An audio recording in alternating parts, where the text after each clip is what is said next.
अब हम मेंडल की प्रयोग के बारे में देखेंगे। मेंडल जी ने अपना प्रयोग मटर के पौधे पर किया और इनके प्रयोग के आधार पर वैज्ञानिकों ने इन्हें फादर ऑफ जेनेटिक या आनुवंशिक का जनक कहा। मेंडल जी का जो पूरा नाम था ग्रेगर जॉन मेंडल था और इन्हें आनुवंशिकी का जनक कहा जाता है, यानी कि फादर ऑफ जेनेटिक कहा जाता है। मेंडल जी ने अपना पूर्ण प्रयोग जो है मटर के पौधे पर किया था। मटर के पौधे का वैज्ञानिक नाम पाइजम सटाइवम था। इनका प्रयोग संकरण पर आधारित था। संकरण मीन्स होता है दो चीज़ों का मिलना। अगर इनके प्रयोग की बात करें हम, तो इन्होंने गार्डन में मटर के पौधे को जब बोया तो मेंडल जी ने देखा कि वहाँ पर टॉल और डॉर्फ दो प्रकार के पौधे दिखे। इनकी हाइट में डिफरेंस का कारण इन्होंने बताया कि इसमें कोई फैक्टर पाया जाता है जो कि इनकी हाइट को कंट्रोल करता है। लेकिन ये फैक्टर आगे जाके जीन बताया गया, लेकिन जीन का शब्द मेंडल जी ने नहीं दिया, इसलिए इनके काम को रिजेक्ट कर दिया गया था। लेकिन ये फैक्टर क्या था? जीन ही था, जो कि लंबाई को कंट्रोल कर रहा था। तो लंबाई जो है वह जीन के कारण ही देखने को मिल रही थी। अब पॉइंट यह आता है कि मेंडल जी ने मटर के पौधे का ही चयन क्यों किया?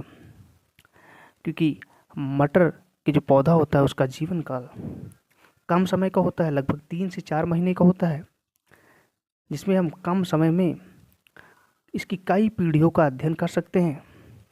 कम समय में इसके हम कई पीढ़ियों का अध्ययन कर सकते हैं। मटर जो होता है वो बाइसेक्सुअल होता है, यानी कि द्विलिंगी पौधा होता है। नर और मादा युग्मक एक ही पुष्प में पाए जाते हैं। तुम दोनों की स्टडी आराम से कर सकते थे। इनका जो प्रयोग था वह 7 लक्षणों पर आधारित था, लेकिन जो 7 लक्षण थे वह 4 गुणसूत्र पर उपस्थित थे। मटर में जो गुणसूत्रों की संख्या होती है वो 14 होती है। तो 7 लक्षण किस पर प्रेजेंट थे? 4 गुणसूत्रों पर प्रेजेंट थे। तो यह द्विलिंगी पौधा था जिसमें नर और मादा युग्मक एक ही पुष्प पर पाए जाते थे। अगर देखा जाए तो मेंडल जी ने अपने प्रयोग में 7 लक्षण लिए थे। सबसे पहला था तने की लंबाई, यानी कि पौधों की लंबाई। इसे प्रभावी लक्षण था लंबा। अगर प्रभावी दिखेगा उसको हम बोलेंगे कैपिटल टी, और इसको हम होमोजाइगस या समयुग्मकी बोला जाता है। समयुग्मकी या होमोजाइगस जो होता है, ऐसी कंडीशन होती है, ऐसी अवस्था होती है जहाँ पर एक ही प्रकार के युग्मक पाए जाते हैं। जैसे कि अप्रभावी लक्षण क्या होगा? छोटा पौधा होगा, इसको हम स्मॉल टी से डिनोट करते हैं, और ये भी होमोजाइगस या समयुग्मकी माना जाएगा क्योंकि यहाँ पर एक ही प्रकार के युग्मक हैं। स्मॉल टी है, यहाँ पर कैपिटल टी है। दूसरा, इन्होंने बीजों का रंग यानी कि कलर ऑफ सीड लिया, जो कि पीला क्या था? प्रभावी माना जाएगा। और हरा जो होता है वह अप्रभावी होगा, इससे इन्होंने स्मॉल वाई से डिनोट किया।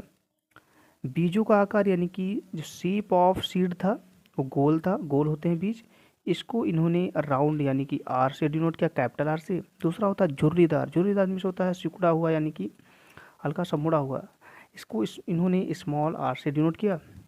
फली का रंग यानी कि जो फलियां होती हैं पूरी पूरी, उसको इन्होंने बताया कि फूली हुई हो सकती हैं और संकीर्णित यानी कि दबी हुई हो सकती हैं।